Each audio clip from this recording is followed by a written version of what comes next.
Hello everyone, welcome to my channel literature lighthouse. आज की जो वीडियो है वो डिस्कशन वीडियो है और हम आज डिस्कस करेंगे एलटी 2026 का क्वेश्चन पेपर। इसमें हम ये भी डिस्कस करेंगे कि स्टूडेंट्स का कैसा फीडबैक रहा, उनका क्या रिव्यू रहा इस पेपर के बारे में, क्या रिस्पांस रहा कि कैसा क्वेश्चन पेपर आया, उनसे कितना बन रहा था, कितना नहीं बन रहा था, क्या पेपर डिफिकल्ट था या ये मॉडरेट पेपर था। तो आप में से जितने भी लोग एलटी ग्रेड की तैयारी कर रहे थे हमारे साथ और जिन्होंने भी क्वेश्चन पेपर अटेम्प्ट किया है, ये लेक्चर उनके लिए बहुत हेल्पफुल है। सिर्फ हम एनालिसिस ही नहीं करेंगे बल्कि इसके अलावा मैं आपके साथ कुछ सॉल्यूशन भी शेयर करूंगी, जिससे आप ये मैच कर सके कि आपके कितने क्वेश्चन सही हो रहे हैं, कितने नहीं। क्योंकि कुछ क्वेश्चंस ऐसे हैं जिसमें स्टूडेंट्स को डाउट है। यदि मैं बात करूँ पेपर के लेवल की, तो मुझे ऐसा लगता है कि जितना सिलेबस दिया था लिटरेचर को देख के, या अगर हम बात करें वोकैब की या बात करें ग्रामर की, तो पेपर का लेवल बहुत ज़्यादा हार्ड नहीं था। एवरेज था, मॉडरेट था पेपर, बहुत ज़्यादा हार्ड नहीं था। जो भी स्टूडेंट्स टीजीटी या पीजीटी की तैयारी कर रहे थे, जिन्होंने ग्रामर अच्छे से पढ़ा है या वोकैब अच्छे से पढ़ा है, उनका पेपर वोकैब पार्ट का या ग्रामर पार्ट का काफ़ी अच्छा गया है। इसके पहले की भी कई मैंने क्लासेस में सभी स्टूडेंट्स को सजेशन दी थी कि यदि आप ग्रामर की तैयारी कर रहे हैं तो आप रेन एंड मार्टिन से तैयारी करें। हालाँकि रेन एंड मार्टिन बहुत सारे स्टूडेंट्स को डिफ़िकल्ट लगती है पढ़ने में, तो बेसिक लेवल जिसका कमज़ोर है, उसके लिए एक्सीलेंट से तैयारी कर सकते हैं। तो यदि आप पेपर देखे होंगे, तो आपको ये पता चला होगा कि जितना भी इडियम्स एंड फ्रेज़ल वर्ब्स का जो पार्ट था, उसमें से ज़्यादातर पोर्शन आपको एक्सीलेंट बुक से मिल जाएगा और बहुत ज़्यादा डिफ़िकल्ट नहीं था। इसी तरह अगर बात करें आप स्पेलिंग एरर की, जिसमें आपको स्पेलिंग करेक्ट करके लिखना था, तो वो भी आपके लिए आसान था। ग्रामर में सिंटैक्स का जो पोर्शन था, वो भी आसान था, ट्रांसफॉर्मेशन भी आसान था। हालाँकि कुछ स्टूडेंट्स को प्रॉब्लम आई है कुछ क्वेश्चंस में, हम उसको भी डिस्कस करेंगे। फ्रेज़ल वर्ब्स के क्वेश्चंस कुछ स्टूडेंट से बने हैं, कुछ स्टूडेंट से नहीं बने हैं। तो हम उसके बारे में भी बात करेंगे। चलिए स्टार्ट करते हैं आज का सेशन। जैसा कि आप देख पा रहे हैं, आपके क्वेश्चंस थे 20 क्वेश्चंस और आपको मार्क्स मिल रहे हैं 200। आपको पहले से ही पता है कि जो क्वेश्चंस हैं या तो शॉर्ट में हैं या तो लॉन्ग में हैं।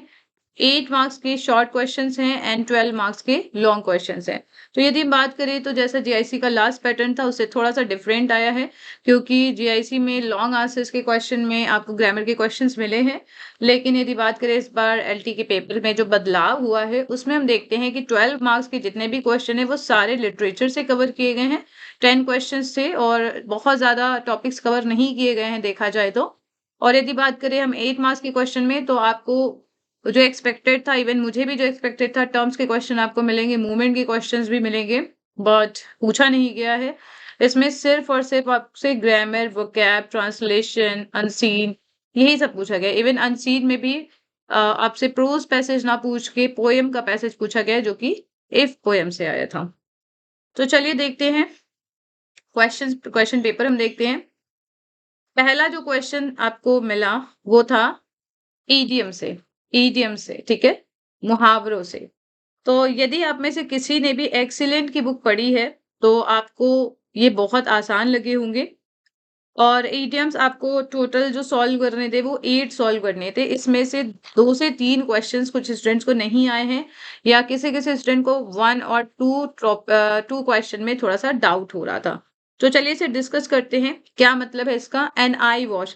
आई वॉश का मतलब होता है something that is done to deceive people और टू हाइड द ट्रुथ, या हम कह सकते हैं दिखावा, या कह सकते हैं धोखा। तो कई बार क्या होता है कि जब कोई जाँच होती है, जैसे अभी फॉर एग्ज़ाम्पल अभी कोई पेपर जैसे लीक होता है, तो जब जाँच होती है तो कई बार वो लोगों को दिखाने के लिए जाँच होती है, एक्चुअली में जाँच नहीं होती है। या कई बार आप देखते हैं कि कोई काम आपको दिखाने के लिए किया जा रहा है, बट एक्चुअल में वो काम होता नहीं है। तो हम एक सेंटेंस देख सकते हैं, the committee's investigation was just an eyewash to protect the corrupt officials. तो ये आपका हो गया एन आई वॉश का सॉल्यूशन, या हम कह सकते हैं यूजेस। कॉल अ स्पेड, इसका मतलब क्या होता है? स्पष्ट बात कहना। ठीक है, टू स्पीक फ्रेंकली और डायरेक्टली अबाउट अ प्रॉब्लम और सिचुएशन। तो इसका यूजेस हो सकता है, instead of being diplomatic she decided to call a spade and told him his work was lazy. तो ये भी आप लोगों के लिए आसान रहा होगा। Kick the bucket, kick the bucket, इसमें कुछ लोगों को प्रॉब्लम हुई होगी। किक द बकेट मतलब होता है टू डाई, ठीक है, ये इनफॉर्मल या स्लैंग वर्ड में आता है। इसका मतलब होता है मर जाना या टू डाई, जैसे मैंने आपको बताया। इसमें सेंटेंस आप यूज कर सकते हैं, the old man had lived a full life before he finally kicked the bucket at the age of 92। Okay, मैंने सॉल्यूशन ऐड किए हैं इस पीडीएफ के एंड में, तो आप में से जो भी लोग आज की क्लास अटेंड कर रहे हैं वो literature light house Telegram group पे जाएंगे और वहां पे आपको इस क्वेश्चन पेपर की एंड सॉल्यूशन की पीडीएफ मिल जाएगी। ठीक है, तो आपको बिल्कुल परेशान नहीं होना है। Latin and Greek, Latin and Greek काफी आसान है। आप में से काफी लोगों ने शेक्सपियर के लिए सुना है ये, कि he knew no Latin and Greek, और कुछ ऐसे ही कोटेशन आपने सुनी है। ठीक है, तो लैटिन एंड ग्रीक मतलब होता है अनइंटेलिजिबल या something that is impossible to understand. इसका यूज कर सकते हैं, the technical knowledge on quantum physics was all Latin and Greek to me, right. जैसे बहुत सारे जो लिटरेचर स्टूडेंट्स हैं उन्हें मैथ्स समझ में नहीं आती या साइंस समझ में नहीं आती, तो वो सब हमारे लिए क्या होते हैं, लैटिन एंड ग्रीक, जो आपकी समझ से बाहर हो, राइट। अ मैन ऑन विस्ट्रा, ये तो आप समझ ही सकते हैं, इसको देख के ही आप लोग काफी अंदाजा लगा सकते हैं। And a man of straw मतलब ऐसा व्यक्ति जिसकी कोई आप समझ ले पहचान ना हो या जिसकी कोई वैल्यू ना हो। इसके लिए हम कह सकते हैं a person who has a weak character और लैक्स सब्सटेंस। ओके, इसका यूज कर सकते हैं, the opposition argued that the new leader was merely a man of straw controlled by his advisers. ऐसा व्यक्ति जिसका खुद का कोई कैरेक्टर ना हो, जिसकी खुद की कोई सोच ना हो, ठीक है, जिसका खुद का कोई व्यक्तित्व ना हो, जिसे आसानी से कोई मैनिपुलेट कर सके, उसे हम बोलते हैं a man of straw. Beat about the bush, ये तो आप लोग काफी ज्यादा अच्छे से जानते हैं। बीट अबाउट द बुश मतलब इधर उधर की बातें करना या घुमा फिरा के बातें करना, राउंड अबाउट करना। ठीक है, तो लोग बोलते हैं ना, stop beating about the bush and say directly whatever you want to tell me. ठीक है, तो इस तरह की आप सेंटेंस यूज कर सकते हैं। कॉल ऑफ, कॉल ऑफ भी आप जानते हैं। कॉल ऑफ एक इजी फ्रेजल वर्ब यहाँ पे दिया गया है। कॉल ऑफ मतलब होता है टू कैंसल, ठीक है, रद्द करना, टू कैंसल एन इवेंट और एग्रीमेंट। तो इसका यूजेस कर सकते हैं, the management decided to call off the strike after reaching a settlement with the workers. इसमें आपको, आप में से कुछ लोगों को स्पिक एंड स्पैन में प्रॉब्लम आई है, हालांकि ये आसान था, बट आई नो आप में से कुछ लोगों को 2 से 3 यहाँ पे इडियम्स हैं जिसमें प्रॉब्लम आई है, तो आप मैच कर लीजिएगा, क्योंकि कुछ लोगों ने गैस करके थोड़ा-सा अंदाजा लगा के भी सॉल्व किया है। तो स्पिक एंड स्पेक मतलब होता है नीट, ठीक है? नीट एंड क्लीन हम कह सकते हैं, वेल ऑर्गेनाइज्ड। तो after hours of cleaning the entire house was looking speak and span for the guest. पूरा घर जब आप साफ करते हैं, कोई गेस्ट आता है तो क्या होता है, बहुत समय लगने के बाद आपका पूरा घर साफ हो जाता है, राइट। तो ये सॉल्यूशंस थे इडियम्स के। लेटर, तो लेटर में आप लोगों को फॉर्मेट का ध्यान रखना था, ठीक है। आप में से कुछ लोगों ने क्लास ज्वाइन की थी, जो लाइव क्लास हम ले रहे थे, या अलग से टीचमेंट पे मैंने क्लास ली थी, तो इसमें मैंने आप लोग को एक तरीका बताया था। इसमें आपको ये ध्यान रखना था कि जो इनफॉर्मल लेटर है वहां पे आपका फॉर्मेट कैसा होना चाहिए, इसको आपको ध्यान देना है। सब्जेक्ट आपको लिखना है, इसके अलावा जो आपका लिखने का जो तरीका है वो फॉर्मल होना चाहिए, ठीक है। उसमें आपको टू द पॉइंट बातें करनी है। लास्ट में जो आपका सिग्नेचर है वो बहुत इंपॉर्टेंट है। सैल्यूटेशन या मेन बॉडी हम जो कह सकते हैं, मेन बॉडी, सब्सक्रिप्शन, ठीक है, थैंकफुल नोट, ये सभी बहुत इंपॉर्टेंट है। तो आई होप आप में से काफी लोग टीचर्स हैं, तो आपने इसमें काफी अच्छा किया होगा। 8 मार्क्स का क्वेश्चन था, तो यदि आपने फॉर्मेट एंड कंटेंट दोनों अच्छा किया है तो आपको इसमें पूरे मार्क्स भी मिल सकते हैं। और कई बार यदि फॉर्मेट में थोड़ी सी गड़बड़ी होती है तो आपको 6 to 7 मार्क्स इसमें मिल सकते हैं। यदि बात करूं मैं ग्रामर की, तो आपने यदि इसमें पूरा सही किया है तो बिल्कुल मैथ्स जैसे मार्क्स मिलेंगे, टू द पॉइंट सारे आंसर्स के, ठीक है, फुल मार्क्स मिलेंगे। अब बात करते हैं पोएटिक कॉम्पोजिशन की। तो मैंने लास्ट में ये चीज बताई थी कि पोएटिक कॉम्पोजिशन भी पूछा जाता है, and literature light house Telegram group पे मैंने एक पोएटिक कॉम्पोजिशन का आप लोगों को एक आइडिया दिया था कि कैसे क्वेश्चन आते हैं। हालाँकि उसमें मैंने आप लोगों को रेफरेंस कॉन्टेक्स्ट के क्वेश्चन दिए थे, ठीक है? तो ये तो आसान था, रेफरेंस कॉन्टेक्स्ट कई बार आपके लिए मुश्किल हो जाता है। ये जो कॉन्टेक्स्ट आया है, सॉरी पोएटिक जो कॉम्पोजिशन आया है, ये इफ पोएम से है by Rudyard Kipling and it is my favourite poem.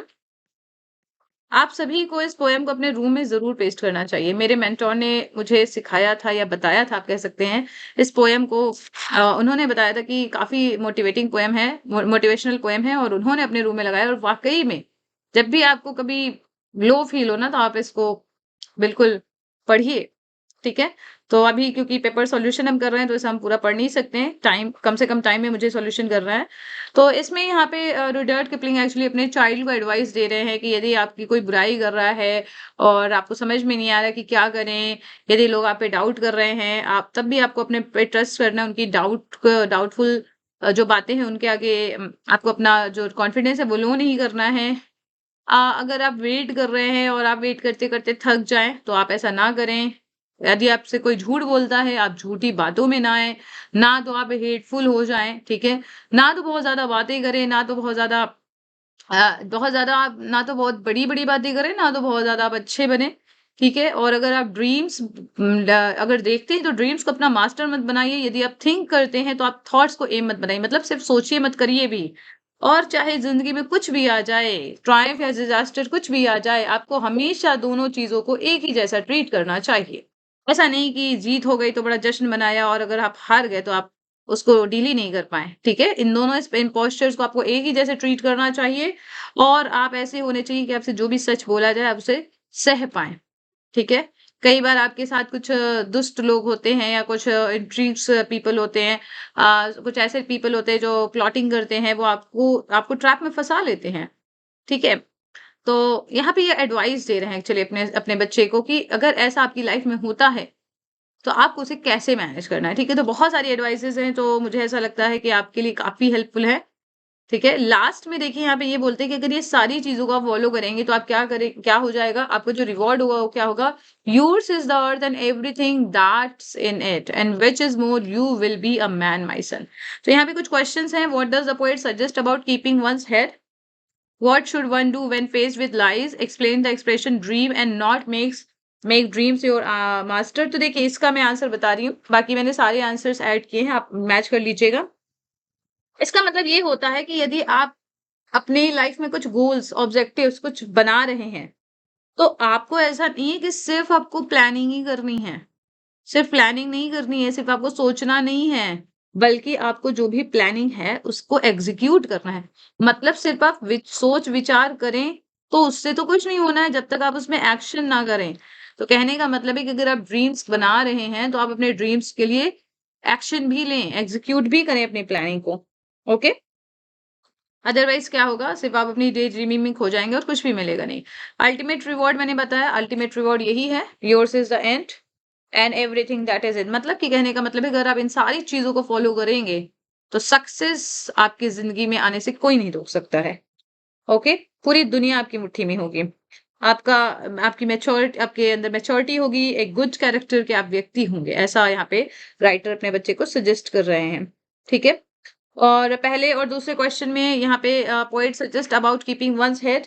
इसमें इनका कहने का मतलब है कि अगर आपकी कोई भी बुराई करे, कुछ भी करे, तब भी आपको हमेशा काम रहना है, रैशनल रहना है, चाहे कोई कितना भी गुस्सा कर रहा हो। ठीक है? यहाँ पे ना when everyone is losing their minds and blaming you. तो यहाँ पे कहने का मतलब है कि आपको कैसे अपने आप को एक अच्छा कैरेक्टर का बनाना है, एक फर्म डिटरमाइंड व्यक्ति बनाना है। What should one do when faced with lies? इसका मतलब है कि अगर लोग आपसे आपके लिए झूठी बातें फैलाएँ, आपसे झूठ बोले तो आप उसे कैसे डील करें? तो यहाँ पे इन्होंने बोला है कि आपको कभी भी उन बातों में नहीं आना चाहिए। अब you should always remain truthful and दूसरे लोगों की डिसऑनेस्टी को कभी भी अपनी लाइफ़ की इंटीग्रिटी में शामिल ना होने दीजिए। कभी भी आप उसके साथ एडजस्ट मत कीजिए, कॉम्प्रोमाइज़ मत कीजिए, ठीक है? तो इसके आंसर्स मैंने ऐड किए हैं, आप इसको मैच कर लीजिएगा। Now look at the 4th question number correct the following sentences. तो ये है सिंटैक्स से। आप में से कुछ स्टूडेंट्स हैं जिन्होंने टेलीग्राम ग्रुप जॉइन किया था, तो मैंने वहाँ पे पीडीएफ भेजी थी एक्सीलेंट की। और आई थिंक आप में से काफ़ी लोगों की ग्रामर काफ़ी अच्छी है क्योंकि ऑलरेडी आप लोग 3-4 साल से तैयारी कर रहे हैं और आप लोग बिल्कुल मास्टर हैं। तो ये तो आपके लिए काफ़ी अच्छा पोर्शन रहा होगा, मुझे ऐसा लगता है। Each of the employees whom the company has selected, company के बाद देखिए हैज़ आया है, selected to participate in the international conference in the city hall are up to the mark. अब देखिए यहाँ पे जो आर है ये किसके लिए आया है? ईच के साथ, ईच के लिए आया है। जबकि आपको मैंने कुछ क्लासेस में बताया था कि ईच के साथ हमेशा प्लूरल वर्ब नहीं बल्कि सिंगुलर वर्ब लगाते हैं। क्योंकि ये प्रेजेंट है तो यहाँ पे क्या हो जाएगा? इज। बाकी आपको रीराइट करना था, पूरा सेंटेंस लिखना था, तो यहाँ पे सिर्फ और सिर्फ आपको इज करना है, क्योंकि ईच के साथ हमेशा सिंगुलर सब्जेक्ट लगता है।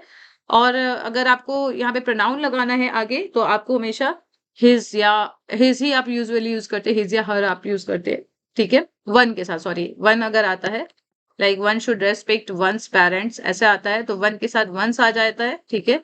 और ईच के साथ हिज हर ऐसे यूज करते हैं, यूजुअली हिज यूज किया जाता है।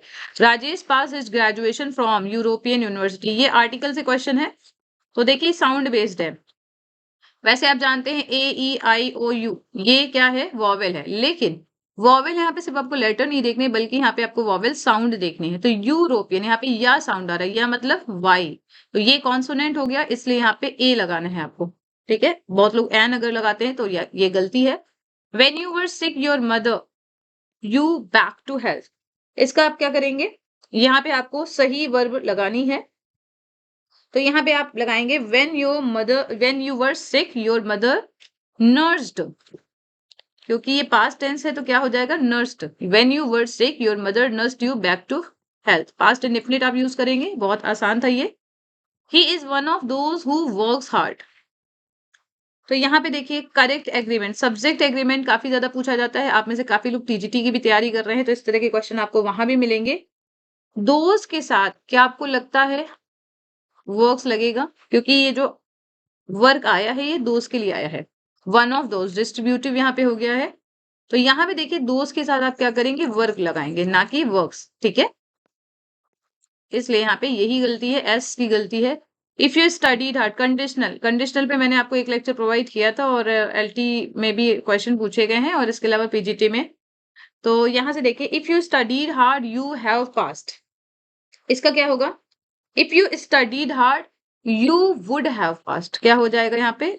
You would have past, past की सिचुएशन दी गई है, ठीक है। पास्ट की सिचुएशन है जो कि अब नहीं हो सकती बट ये हो सकती थी, तो वुड हैव पास्ट यहाँ पे है। आप लोग मुझे कमेंट करके बताइएगा कि ये कौन सा रूल है, 1 है, 2 है, 3 है, आपको पढ़ाया गया है, ठीक है। The student are painting the wall, voice है तो बहुत ही आसान है, एक्टिव पैसिव। यहाँ पे आप क्या लिख देंगे? The wall is being painted by the students, right. The wall is being painted by the students. Present continuous है, तो जब भी कंटिन्यूअस जो भी टेंसेज होते हैं आप उसमें आई एन जी बीइंग लगा देते हैं, ठीक है। ये जो आई एन जी है उसे बीइंग में कन्वर्ट कर देते हैं।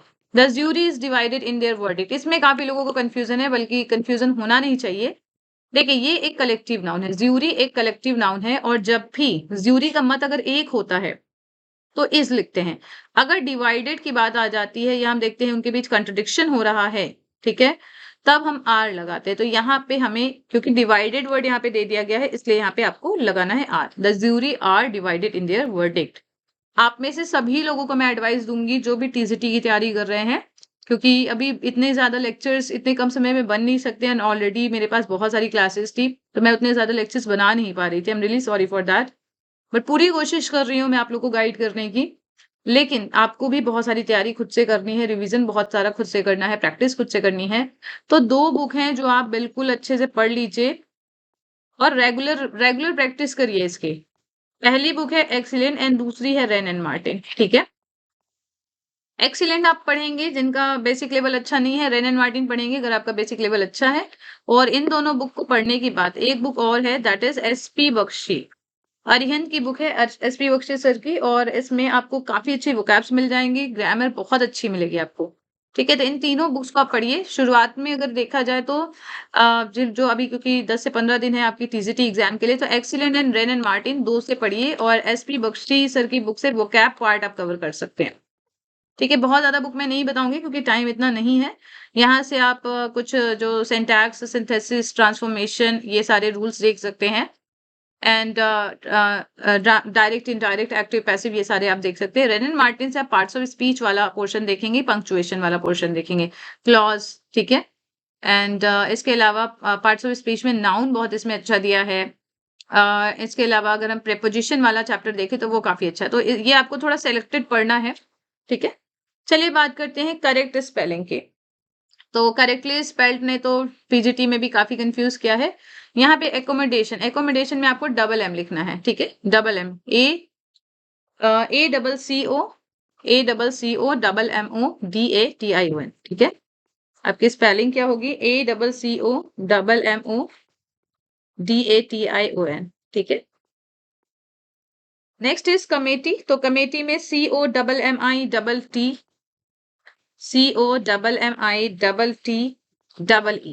ठीक है, ये आपको करना है। Next is summary. तो समरी में SUMMARY हो जाएगा, summary.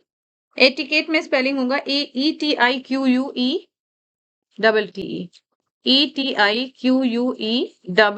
Etiquette, etiquette and manner, right.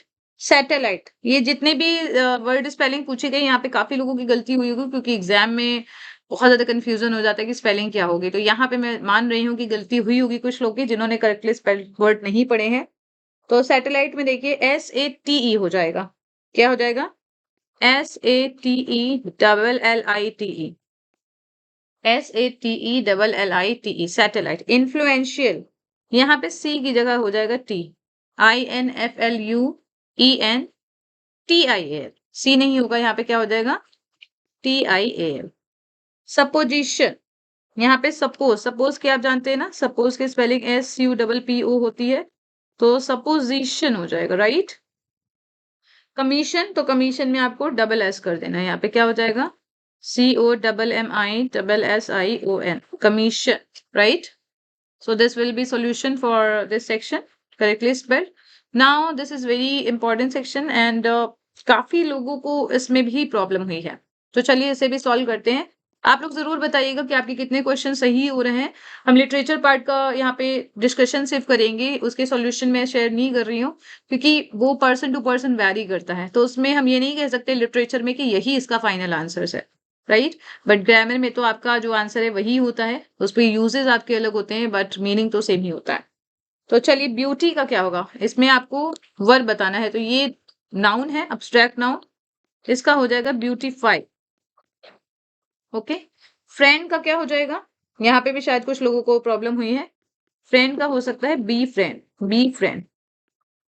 Transformation का क्या हो जाएगा? ट्रांसफॉर्म, ठीक है, यही होगा। कंस्ट्रक्शन को हो जाएगा कंस्ट्रक्ट, टी तक लिखेंगे आप, कंस्ट्रक्शन, कंस्ट्रक्ट हो जाएगा। लीगल का क्या होगा? तो लीगल का हो जाएगा लीगलाइज। यहाँ पे देखिए दो स्पेलिंग होती है, कोई ZE लिखता है, कोई SE लिखता है, तो दोनों ही सही है। ह्यूमन, इसका क्या हो जाएगा? ह्यूमनाइज। यहाँ पे SE लिख सकते हैं, या तो SE हो जाएगा ह्यूमनाइज या ह्यूमनाइज। प्रोजेक्शन का प्रोजेक्ट हो जाएगा, सिलेक्शन का सेलेक्ट हो जाएगा, ठीक है। तो ये आसान था और 8 मार्क्स का था। मुझे उम्मीद है कि आपने इसको किया होगा अच्छे से। फ्रेंड वाले में हो सकता है कुछ लोगों को कंफ्यूजन हुआ हो, क्योंकि वहां पे टाइम इतना नहीं था। मुझे काफी स्टूडेंट्स ने फीडबैक दिया कि टाइम की प्रॉब्लम आई, क्योंकि लिटरेचर में 12 मार्क्स के क्वेश्चन 10 थे और 2-2 पेज आप लोग लिख रहे थे, तो काफी लोगों को 2 घंटे उसी को सॉल्व करने में लग गया। या कुछ लोग जो 2 पेज से ज्यादा लिख रहे थे, उनको टाइम लग गया और आधे घंटे में उन्होंने सब कुछ सॉल्व किया। तो ये मैंने शुरू में ही बताया था, जब आपका एग्जाम था उसके एक दिन पहले भी मैंने इस पे एक वीडियो शेयर किया था कि आप लोग टाइम मैनेजमेंट को मेंटेन करें, नहीं तो आपका जो लिटरेचर पार्ट है वो तो अच्छे से हो जाएगा, बट ग्रामर वोकैब पार्ट ये सफर होगा। तो काफी लोगों ने इस बात पे ध्यान नहीं दिया और सफर हुआ है वो सेक्शन, ठीक है। डायलॉग राइटिंग, तो डायलॉग राइटिंग के लिए मैंने कुछ पीडीएफ टेलीग्राम पे शेयर की थी और आप लोग ने ऑलरेडी प्रैक्टिस काफी की होगी, मुझे ऐसा लगता है। 125 वर्ड्स का है, सिंपल सा है, बहुत इजी था। डायलॉग राइटिंग में सिर्फ आपको सिचुएशन इमेजिन करनी थी और टू द पॉइंट आपको डायलॉग राइटिंग करनी थी। प्रॉपर बिगनिंग, एक स्टोरी जैसी होनी चाहिए। मतलब जो पूरी आप डायलॉग राइटिंग करें, टू द पॉइंट, फैक्चुअल नहीं, टू द पॉइंट होना चाहिए। और जो इसका एंड है वो भी प्रॉपर होना चाहिए। तो इस पे भी मैंने एक आंसर शेयर किया है, उसको आप लोग देख सकते हैं। अब बात करते हैं फ्रेजल वर्ब्स की, ठीक है। यहाँ पे काफी लोगों को प्रॉब्लम आई है, तो चलिए देखते हैं फ्रेजल वर्ब्स। लुक इनटू मतलब क्या होता है? अगर आपने एक्सीलेंट पढ़ी है जिन लोगों ने भी, तो उन्हें प्रॉब्लम शायद नहीं हुई होगी। लुक इनटू मतलब होता है टू इन्वेस्टिगेट और examine the facts of A situation.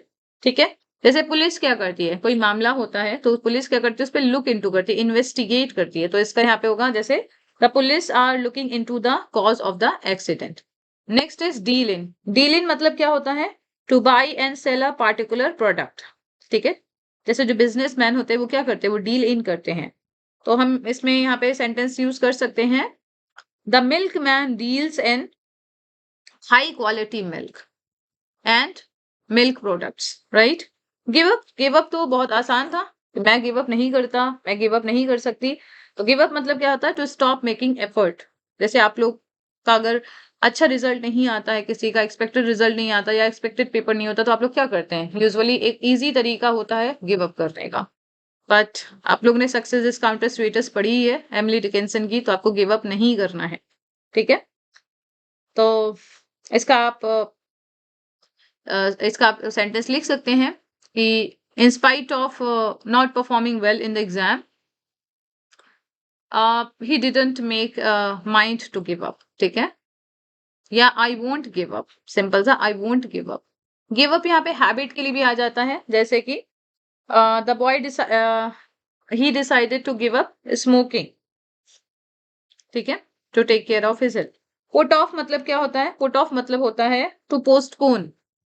Put off मतलब होता है टू पोस्टपोन, किसी इवेंट को या किसी काम को डिले करना या पोस्टपोन कर देना होता है पुट ऑफ।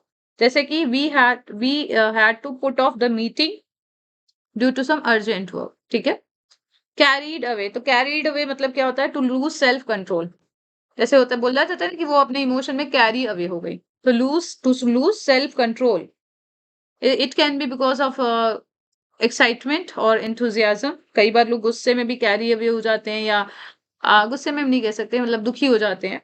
ठीक है, तो सपोज दैट आपका एग्जाम बहुत अच्छा हुआ, आप ऐसे काफी लोगों का एग्जाम अच्छा हुआ होगा, तो जब आपका रिजल्ट आएगा तो आप क्या होंगे, you will be carried away in your emotions and you will start crying, you will start jumping, right. तो ये होता है कैरीड अवे। इसका हम सेंटेंस यूज कर सकते हैं, that he got carried away when he saw his result and he started jumping.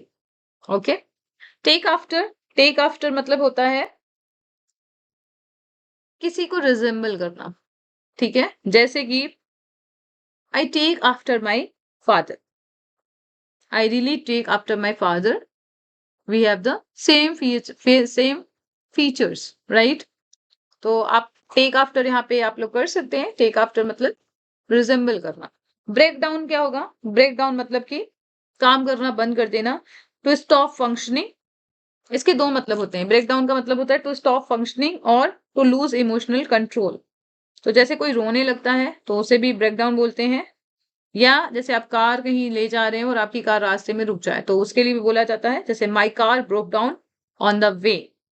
ठीक है, या she broke down in she broke down due to breakup, right। okay, enter into इसका क्या होगा, to formally begin or participate in something, it can be agreement or discussion। ठीक है, इसका हम यूजेस कर सकते हैं, the two countries have entered into a new trade agreement। Okay, ये सॉल्यूशंस मैंने ऐड कर लिए हैं। आप ट्रांसलेशन है तो ट्रांसलेशन मैं भी आपको शो करूंगी। ठीक है, आप सभी के पास क्वेश्चन पेपर होगा आई होप।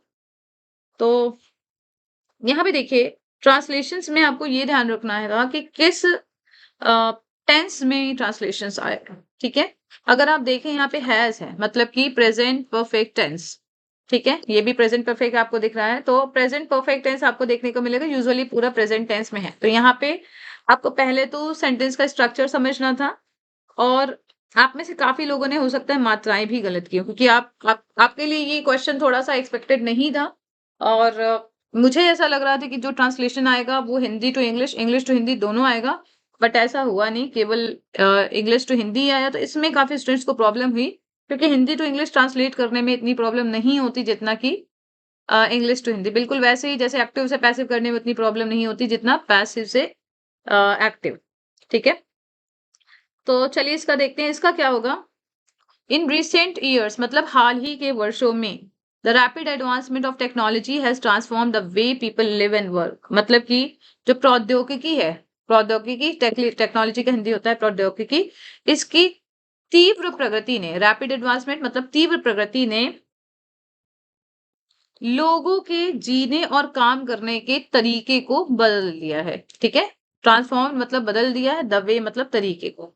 ठीक है, from smartphones to artificial intelligence modern innovations have made communication faster. अब यहाँ पे क्या कर सकते हैं, स्मार्टफोन से लेकर आर्टिफिशियल इंटेलिजेंस, आप इसे हिंदी में आप कृत्रिम बुद्धिमत्ता कह सकते हैं। ठीक है, आर्टिफिशियल कृत्रिम इंटेलिजेंस बुद्धिमत्ता, तो स्मार्टफोन से लेकर कृत्रिम बुद्धिमत्ता तक मॉडर्न इनोवेशन मतलब आधुनिक नवाचारों ने, इनोवेशन हम यहाँ पे खोज कह सकते हैं, इनोवेशन खोज ने कम्युनिकेशन को more efficient then ever before मतलब पहले की तुलना में संचार को, कम्युनिकेशन की हिंदी होती है संचार को, काफी तेज बना दिया। अब आप में से काफी लोगों को प्रॉब्लम हुई होगी कम्युनिकेशन की हिंदी क्या होती है, स्मार्टफोन को हिंदी में क्या बोलते हैं, आर्टिफिशियल इंटेलिजेंस को क्या हिंदी में बोलते हैं। तो यहाँ हो सकता है आपको प्रॉब्लम आई हो, तो हिंदी का था तो हिंदी ही लिखना था। ठीक है, however this progress has also raised important question about privacy, employment and human relationships। तो यहाँ पे है हालांकि, however मतलब हालांकि, दिस प्रोग्रेस मतलब इस प्रगति ने गोपनीयता, यहाँ पे प्रिवेसी मतलब गोपनीयता, एम्प्लॉयमेंट मतलब रोजगार एंड ह्यूमन रिलेशन मतलब मानवीय संबंधों के बारे में रेस्ड इंपॉर्टेंट क्वेश्चन मतलब महत्वपूर्ण सवाल भी खड़े किए हैं। ऑल्सो यहाँ पे है तो महत्वपूर्ण सवाल भी खड़े किए हैं, मतलब कि हालांकि इस प्रगति ने गोपनीयता, रोजगार और मानवीय संबंधों के बारे में महत्वपूर्ण सवाल भी खड़े किए हैं। वाइल मतलब जहां technology connects people across the globe, जहां हम कह सकते हैं एक तरफ, क्योंकि यहाँ पे दो सिचुएशन आपको देखने को मिलेगी।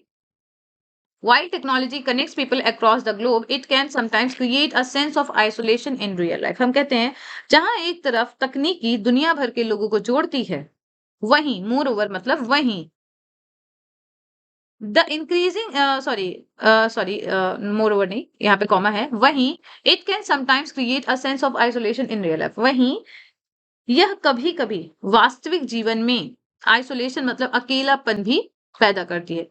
वास्तविक जीवन में, रियल लाइफ में अकेलापन भी पैदा करती है। ऐसा होता है फेसबुक में 1000 फ्रेंड्स हैं और रियल लाइफ में एक भी दोस्त नहीं, right. Moreover, the increasing dependence on machine has reduced the need for certain traditional skills। Moreover मतलब इसके अलावा मशीनों पर बढ़ती निर्भरता, इंक्रीजिंग डिपेंडेंस मतलब बढ़ती निर्भरता, मशीनों पर बढ़ती निर्भरता ने कुछ पारंपरिक सर्टेन ट्रेडिशनल स्किल्स मतलब कुछ पारंपरिक कौशलों की, स्किल मतलब कौशलों की, नीड मतलब आवश्यकता को रिड्यूस कर दिया, कम कर दिया है। मतलब कि जहां एक और तकनीकी दुनिया भर के लोगों को जोड़ती है, वहीं यह कभी कभी वास्तविक जीवन में अकेलेपन की भावना भी पैदा कर सकती है। ठीक है, करती है, क्रिएट है तो करती है। ठीक है, इसके अलावा मशीनों पर बढ़ती निर्भरता ने कुछ पारंपरिक कौशलों की आवश्यकता को कम कर दिया है। डिस्पाइट दीज चैलेंजेस मतलब इन चुनौतियों के बावजूद, चैलेंज मतलब होता है चुनौती, इन चुनौतियों के बावजूद technology continues to offer countless opportunities for growth and development. इन चुनौतियों के बावजूद तकनीक विकास और प्रगति, ग्रोथ मतलब विकास, डेवलपमेंट मतलब प्रगति के काउंटलेस अपॉर्चुनिटीज मतलब अनगिनत अवसर, कंटिन्यू टू ऑफर मतलब प्रदान करती है। ठीक है, तो ये सॉल्यूशन था। आप में से काफी लोगों ने रिक्वेस्ट की है मुझे टेलीग्राम पे और व्हाट्सएप पे इसका सॉल्यूशन के लिए, तो इसलिए मैंने यहाँ पे सॉल्यूशन किया है। आप देखते हैं ट्रांसफॉर्मेशन ऑफ सेंटेंसेस, तो बहुत आसान थे ट्रांसफॉर्मेशन, मैंने ऑलरेडी एक लेक्चर शेयर किया था और हमने वो क्लास की थी एसपी बख्शी की बुक से, उसमें रूल्स बहुत सारे थे, तो आप में से अगर जिन्होंने भी उस क्लास को देखा होगा तो काफी हेल्प मिली होगी। He is too weak to walk से बहुत सिंपल है, तो इसका क्या हो जाएगा, he is so weak that he can not walk. जब भी आप टू को हटाएंगे तो सो और दैट का यूज करते हैं। ठीक है, जो भी टेंस होगा, जैसे इज है तो यहाँ पे कैन लग जाएगा, अगर वॉज होता तो कुड लग जाता। नेक्स्ट है he is docile his brother is cunning, तो यहाँ पे आपको सिंपल लिखना है, अगर यहाँ पे कंपाउंड होता तो बट लगा देते, और सिंपल है, तो यहाँ पे आप लिख सकते हैं अनलाइक हिज डोसाइल सेल्फ, ठीक है, हिज ब्रदर इज कनिंग, ठीक है, unlike his docile self his brother is cunning, he is docile, his brother is cunning. तो यहाँ पे हम लिख सकते हैं मतलब उसके डिसाइल होने के बावजूद या नहीं, उससे हम कह सकते हैं अलग, ठीक है, उसका जो ब्रदर है वो कनिंग है या उसकी जैसा नहीं है। डोसाइल मतलब कह सकते हैं सीधा, ठीक। यहाँ पे कुछ और भी तरीका हो सकता है तो आप बिल्कुल शेयर कर सकते हैं। तो यहाँ पे मैंने तो अनलाइक से यूज किया है। He lost his bag at the railway station. Tag, question tag लगाना है, तो क्वेश्चन टैग मैं आपके साथ डिस्कस नहीं कर पाई थी, I am really sorry for that. इसमें देखिए क्योंकि ये पास्ट इंडेफिनिट है, तो जब भी क्वेश्चन टैग आप यूज करते हैं तो जो भी टेंस होता है उसमें आप क्वेश्चन लगा देते हैं। जैसे यहाँ पे पास्ट इंडेफिनिट है तो यहाँ पे डिड का आप यूज करेंगे, डिडंट, डिडंट ही, ठीक है, ये आपका क्वेश्चन टैग हो जाएगा। जब भी आप क्वेश्चन टैग को लिखेंगे, जैसे कि पूरा सेंटेंस आप लिखेंगे, he lost his bag at the railway station, full stop, फिर आप लिखेंगे डिडंट ही, क्या उसने नहीं खोया था, ऐसा, ठीक है। ही प्रेफर्स टी, टी के साथ हमेशा जैसे सॉरी प्रेफर के साथ आप हमेशा टू लगाएंगे, तो ये तो आसान था। आई प्रिवेंटेड हिम, प्रिवेंट करने, यहाँ पे प्रपोजिशन हमेशा क्या लगाएंगे, फ्रॉम, प्रिवेंट करना हो जाएगा फ्रॉम, किसी चीज से अलग करते हैं उसके साथ क्या लगाते हैं, from. Who is knocking at the door, तो यहाँ पे वॉइस चेंज करना है, सिंपल है, बाई हुम is the door being knocked eight, क्या हो जाएगा यहाँ पे, बाई हुम is the door being knocked eight, is है तो यहाँ पे बीइंग लगा देंगे। सिंस मॉर्निंग, यहाँ पे सिंस का यूज है तो ये आपको ध्यान रखना होगा। इसमें प्रेजेंट परफेक्ट कंटिन्यूअस आप यूज कर सकते हैं या पास्ट परफेक्ट कंटिन्यूअस भी यूज कर सकते हैं, क्योंकि यहाँ पे कोई टेंस का आपको रिस्ट्रिक्शन नहीं दिया है। तो हम लिख सकते हैं it has been raining since morning या it had been raining since morning, ठीक है। और ज्यादातर लोगों ने हैज का यूज किया है तो हम हैज को ही लेके चल रहे हैं। प्रेजेंट परफेक्ट कंटिन्यूअस टेंस है यहाँ पे, it has been raining since morning. This is the building in the city, in यहाँ पे हो जाएगा इन होना चाहिए, आई थिंक यहाँ पे इन मिसिंग है, ठीक है। यहाँ पे भी देखिए आपको कोई ऐसी आपको इंस्ट्रक्शन नहीं दी गई कि कंपैरेटिव करना है कि सुपरलेटिव करना है, तो आप दोनों में से कोई भी कर सकते हैं यहाँ पे। तो यहाँ पे आप लिख सकते हैं this is the tallest building in the city if you are writing in superlative degree. अगर आप कंपैरेटिव में लिखते हैं तो ये लिख सकते हैं this building is taller than any other building in the city, ठीक है।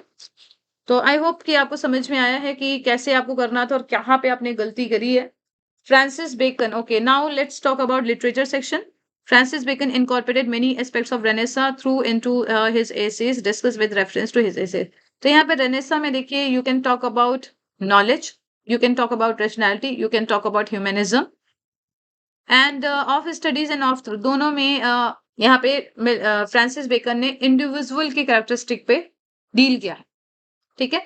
तो फ्रांसिस बेकन पे आपको एक इंट्रोडक्शन लिखना था, एक छोटा सा introduction. You could have added a line about he is father of English essays and उसके बाद आप रेफरेंस थोड़ा सा ऑफ स्टडीज एंड ऑफ थ्रूट का दे सकते हैं। तो मुझे लगता है ये क्वेश्चन सबको आया होगा क्योंकि फ्रांसिस बेकन है तो क्वेश्चन बनेगा ही। इसके बाद जॉन कीट्स है, तो दोनों पोएम से आपको कुछ कुछ पॉइंट्स लिखने थे, तो मुझे लगता है कि इसमें भी प्रॉब्लम नहीं आई होगी, काफी आपने तैयारी की थी इसमें भी, ठीक है। थोड़े से आपको कुछ आपको पैराग्राफ की लाइक एक दो पैराग्राफ आप ओड ऑन ए ग्रेशियन का लिख सकते थे, दो पैराग्राफ आप ला बेदी डेम्स मर्सी का लिख सकते थे, या आप दोनों को साथ साथ लेके चल सकते थे कुछ कैरेक्टरिस्टिक को, ठीक है। ऐसा भी एक तरीका कर सकते थे आप, जॉन कीट्स के बारे में इंट्रोडक्शन देके आप उनके जो फीचर्स हैं, उनकी पोइट्री के फीचर्स को आप दोनों पोएम्स में पैरेलल लेवल पे दिखा सकते थे। Post colonialism discuss Chinua Achebe's, things fall apart. तो थिंग्स फॉल अपार्ट अगर आप पढ़ रहे हैं ट्रेडिशन वर्सेस मॉडर्निटी एंड ये क्वेश्चन मैंने आपके साथ शेयर किया था, इसमें आप पोस्ट कॉलोनिज्म अप्लाई कर सकते थे। और जब मैंने क्लास ली थी, आप में से कुछ लोगों ने क्लास ज्वाइन की थी, तो हमने उस पर डिस्कस किया था कि जैसे इंडिया में जब ब्रिटिशर्स आए थे तो यहाँ पे कैसे कल्चर कोलैप्स हो जाता है, सेम एज जब थिंग्स फॉल अपार्ट में हम देखते हैं कि ब्रिटिशर्स आते हैं, मिस्टर ब्राउन आते हैं, मिशनरीज पूरी आती है।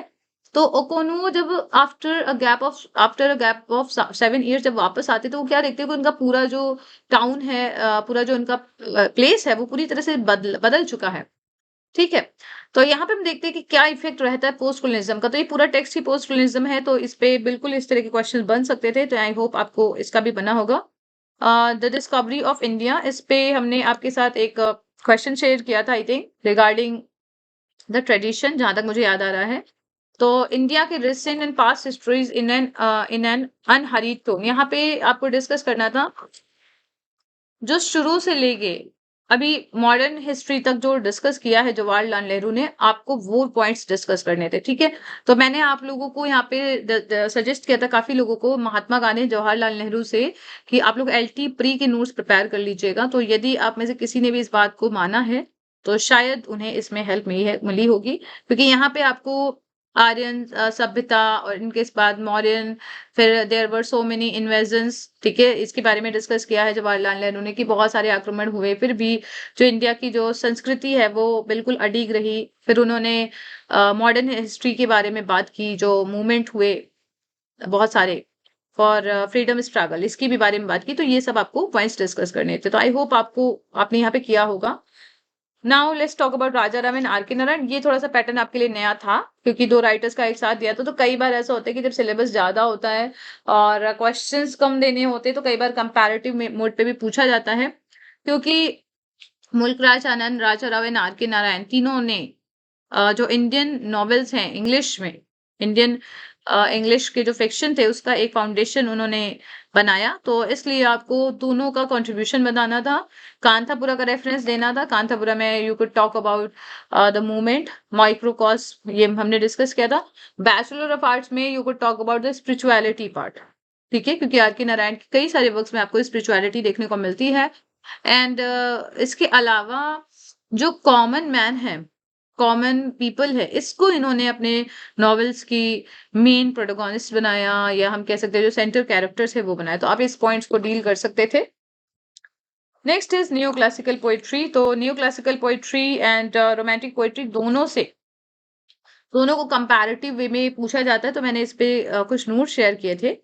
अगर आपने देखे हैं, शायद कुछ नोट्स पेड क्लास के लिए भी थे, तो मुझे अभी याद नहीं आ रहा है कि शेयर हुए थे नहीं, बट फिर भी मुझे लगता है न्यू क्लासिकल पोएट्री तो आपको आइडिया है ही। रोमांटिक पोएट्री में आपको बात करनी है इमोशन की, आपको बात करनी है सब्जेक्टिविटी की, and spontaneous overflow of powerful emotions, right.